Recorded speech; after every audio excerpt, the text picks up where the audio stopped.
형사소송법에 나와 있는 거예요. 형사소송법 4조에 보면 방금 말씀하신 것처럼 주소지나 거소지나 또는 현재 살고 있는 관할 법원에서 재판을 받아라라고 나와 있어요. 작은 계약서를 써도 네. 분쟁이 생기면 그 관할 법원으로라고 그렇죠. 적잖아요. 네. 그 관할 법원이 누구에게나 적용되는 건데 맞습니다. 법원은 안 된다는 거 아니야. 그러니까 이제 정권교체 이후에 행정부는 발빠르게 변화하는데 사법부는 여전히 그대로다라는 걸 좀 보여주는 거고요. 검찰이 왜 서울중앙지법으로 옮겼냐? 굳이 이유는 단 하나밖에 없습니다. 망신주기입니다. 여기에 서울의 모든 언론이 다 몰려 있으니까 울산지법에 있으면 중앙 언론이 다 내려갈 수 없잖아요. 그렇죠. 윤석열과 문재인 전 대통령 투샷을 그리는 거예요, 검찰은. 그러니까 윤석열만 문제냐? 응?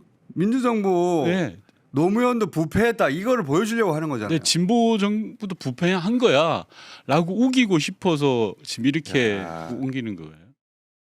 문재인 전 대통령의 뇌물 혐의 사건을 심리하는 서울중앙지방법원 재판부가 사건을 울산지방법원으로 이송해달라는 문 전 대통령 측 신청을 받아들이지 않기로 했습니다.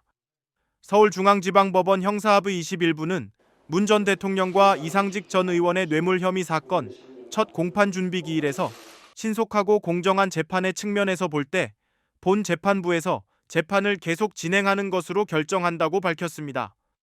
문 전 대통령과 이 전 의원은 각각 울산과 전주지방법원으로 재판 이송을 요청했지만 재판부는 두 피고인은 이른바 대향범이라 합의 확정이 필요하다며 울산과 전주 중 어느 한쪽으로 이송해도 신청 목적이 달성되지 않는다고 설명했습니다. 대향범은 뇌물죄처럼 상대방이 있어야 성립하는 범죄로 한쪽이 처벌받으면 다른 한쪽도 처벌받게 돼 있습니다. 문재인 전 대통령의 사위였던 서모 씨는 지난 2018년 8월 이스타항공의 해외 법인격인 타이 이스타젯의 임원으로 채용됐습니다. 취업한 이후 급여로 1억 5천만 원, 주거비 명목으로 6,500만 원 등 약 2억 1,700만 원을 받았습니다. 검찰은 이상직 전 의원이 2018년 3월 중진공 이사장 자리에 오른 뒤 문 전 대통령 당시 사위였던 서모 씨가 타이 이스타젯에 취업한 것을 두고 대가성을 의심해왔습니다. 시민단체 고발로 수사를 시작한 지 3년 5개월 만에 검찰은 문 전 대통령을 뇌물수수 혐의로 불구속 기소했습니다. 당시 임직원 채용 계획이 없던 타이 이스타젯이 항공업 경력이 없는 서 씨를 임원으로 채용한 것은 부당한 특혜라고 봤습니다.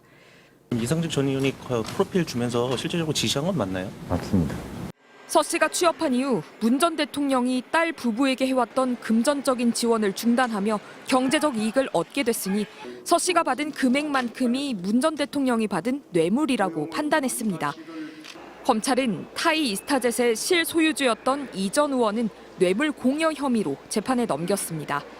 다만 검찰은 서 씨와 딸 다예 씨에 대해 뇌물수수 공범으로 보면서도 기소를 유예했습니다.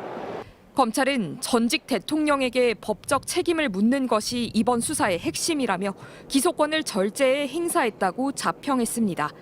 문 전 대통령은 터무니없고 황당한 기소라며 강하게 반발했습니다. 윤석열 전 대통령 기소와 탄핵에 대한 보복성 기소라 하지 않을 수 없다. 법정에서 진실을 밝히는 것을 넘어 검찰권이 얼마나 어처구니 없이 행사되고 남용되고 있는지 밝히는 계기로 삼겠다. 수사를 해온 전주지검이 서울중앙지법에 공소를 제기해 문 전 대통령에 대한 재판은 서울중앙지법에서 진행될 예정입니다. MBC 뉴스 정자영입니다.